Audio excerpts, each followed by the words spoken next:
masayang paraan. Kwento mo sa amin tong Kita Initiative nito. So yung Kita Initiative po ay isang ideya na nagawa namin at sa sentro ng ideya na to ay isang typeface. Typeface? Typeface or font. Font. Yung Yan, katulad na sinasabi nakikita yan. natin sa screen. Correct. Yan. Kapag tayo mo sa mga cellphone, iba-iba yung font. Yes, Ganun, yes, diba? yes. Exactly. Yes, Exactly. correct po. Gumagawa rin sila nun. Correct. Hindi lang commercial. Oo.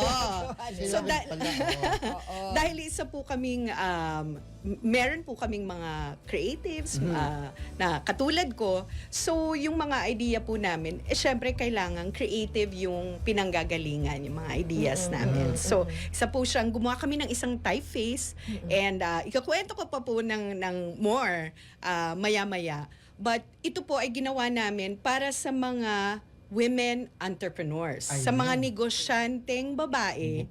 Pero nagfo-focus po kami doon sa mga micro enterprises, yung mga MSMEs po natin. MSMEs. Yun. Okay, alright. So, di ba, ang ganda ng pangalan natin, Faith.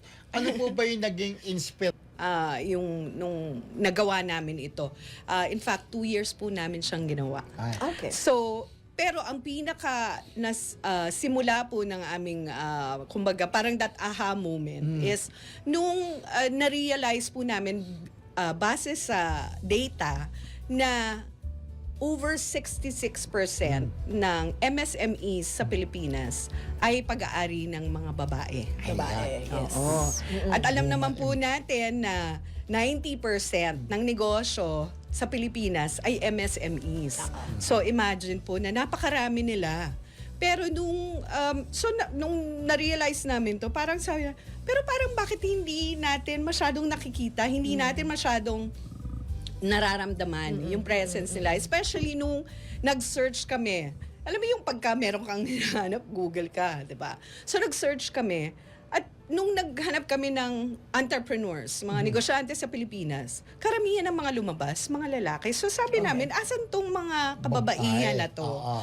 Right? So nung na-realize namin na parang kailangan nila ng presence, kailangan nila makita, kailangan nating maparamdam na importante sila. So parang ang adhikain aside from online na pag nag-search ka, sa labas, on ground, kumbaga sa ating mga kapitbahay, ganyan, pag sa ating mga village, pag tumingin tayo, dapat nakikita natin sila. So, yun po yung naging pinaka-purpose nung typeface. So, di ba, meron tayong mga nakikitang tindahan ni Aling Nena or JJ's Salon, mga ganyan.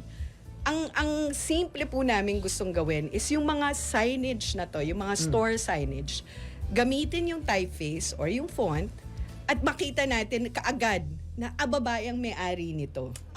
Ma-acknowledge na, can you imagine sa isa pong neighborhood?